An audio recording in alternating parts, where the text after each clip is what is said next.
In 1930, fur trapper Joe LaBelle reached an Inuit village at Anjikuni Lake in northern Canada, but the entire community had vanished.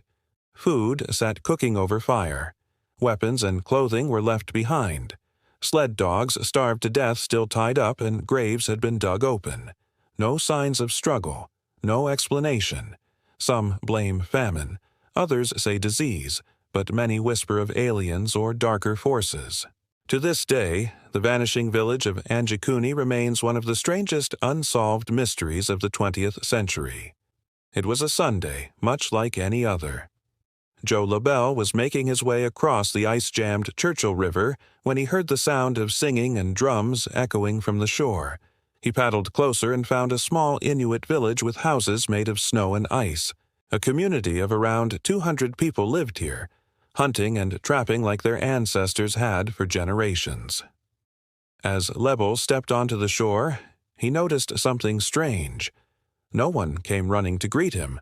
No one even looked up from their tasks. It was as if they were all possessed by an eerie calm. As he walked through the village, he saw a half-eaten seal on a table, a rifle with a smoking pipe beside it. Clothing was strewn about, as if the villagers had been in a hurry to leave. The traps in the river were abandoned. Even the dogs were left behind, some still tied up, too scared to move. Then he saw the graves. Someone had dug them up and removed the bodies. What had happened here? Where were the people of Anjikuni? Back then, the Canadian government had a policy of removing Indigenous people from remote areas, forcing them into settlements where they could be monitored and, quote, civilized. But the people of Anjikuni were not in any danger. They had not broken any laws.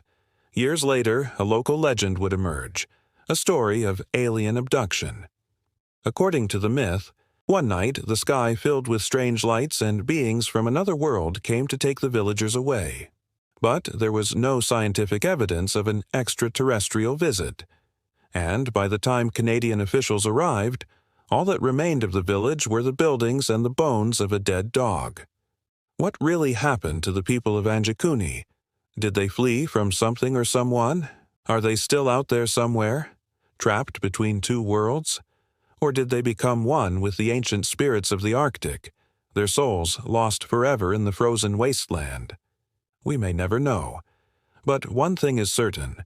The mystery of the vanishing village continues to haunt us today. For more chilling tales of the unknown, stay tuned.